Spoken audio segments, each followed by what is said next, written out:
In this video, we're going to talk about the Arbor Clovis, which got a slight upgrade this year. It's a little bit stiffer than it was last year. It's still camber dominant, and it's still a non-asymmetrical twin snowboard. I would put it more in the all-mountain freeride than the all-mountain freestyle category. It's a board for hard charging, and if you look at the shape of it, you can see that pointy tip is going to funnel snow to the side. This board features Arbor's Camber System. Think of it as Arbor's Camber 2.0. So what you have is parabolic camber, so it's less camber out in the tips, or kind of similar to traditional camber, with uprise fenders. A 3D shape that raises the contact points. That way you get more of a surfy feel out at the tips. Then you have grip tech underfoot, which is an added contact point, so you can steer the board right underfoot instead of out at the contact points. So basically, traditional camber with an added contact point underfoot and raised contact points out at the tip and the tail. It gives for a surfy play, but you still get that snap and pop that you would get from traditional camber. This board is available in mid-wide. You have a 157, 159, 161. This is a board that went from being kind of all-mounty freestyle with a non-asymmetrical twin shape to it, to being more like freeride. So the big thing with the flex pattern is how it transfers over to the stability of the board this year. It's not playful. It's going to be able to push through heavier, chundery snow, just that accumulation stuff. It's going to be more versatile for going faster and not feeling the vibrations underfoot. That's where the big change in the flex pattern of this board is. So what you get is a little bit of play outside the insert packs, but overall it's just been beefed up from the previous year. There's a little bit of torsional give, but not a lot. You're going to notice that this carries over to the stability of the board, and this board is more stable than it's been. This isn't the snappiest board I've been on, but it'll do what you need to do. With the stiffer flex pattern, that means you've got to load the board more to get the pop out of it. This is a board that the more you put in, the better it's going to be, but you can't half-ass it. This is not a board for the faint of heart to load up and pop with. And when it comes to hitting jumps, skip the small shit, head right to the big line. That's where it's going to excel. This is a board that is really designed for sending it off cliffs, but if you're going to go in the park with it, 40 feet and up, that's where you ideally want to be with this. Yeah, it'll handle the small stuff, but why? This board's meant to haul ass, go fast, and pop hard. When it comes to butters, you want to find fresh snow, and you want to pop hard and really lay into it as aggressively as you can, because it takes a lot of effort to get a minimal return out of this board.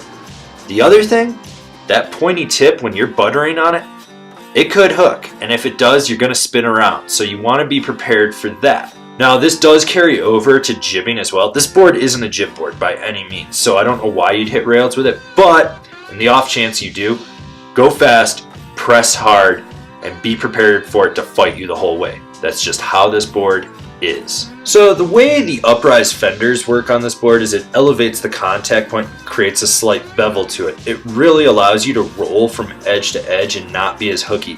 It gives it a slightly surfy feel, but not an aggressive surfy feel.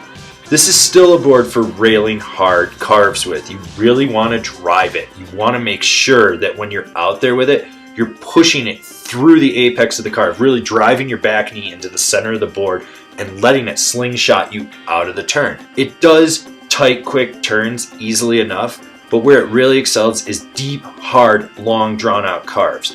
It's one of those boards that you want to take it from one side of the trail to the other, leaving a trench in your path. It's going to take more to drive an aggressive Euro carve with it, but when you lay it down, you're in it, and you're going to do what you need to do with it. I'd definitely say that this board is for the all-mountain rider that really likes to charge and doesn't care that it's not an asymmetrical twin. It's got a unique shape to it.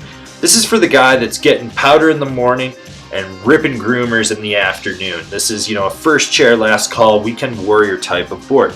And it's beefier this year. I can't stress that enough. They really made this board just more aggressive. It's not as laid back as it was as last year's model, and so you got to take that into consideration. This is a board that you're really going to push, and it's probably not for everyone, but for someone that can only have one board and is an all-mountain freeride type of guy that still hits the park, I'd recommend it. You've got a powder pack insert in it so you can set your stance back if you need to, and it's got a shape in it that will funnel snow to the side, so when you're in POW, that's solid, but you can still ride it on a groomer. It's still going to grip.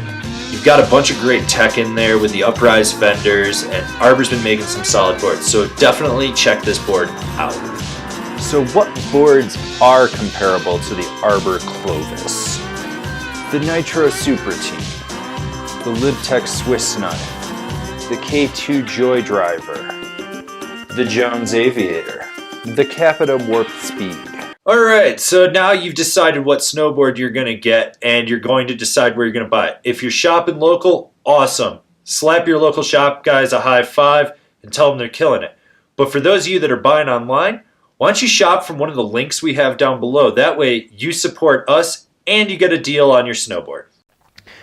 In this video, we're going to talk about the Arbor Clovis. I butchered that one. Don't forget to subscribe to our channel. That way you can see all the relevant or irrelevant snowboarding content that we're putting out for you guys. So smash that bell down below. That way you're getting a notification. And I'll see you guys in another video.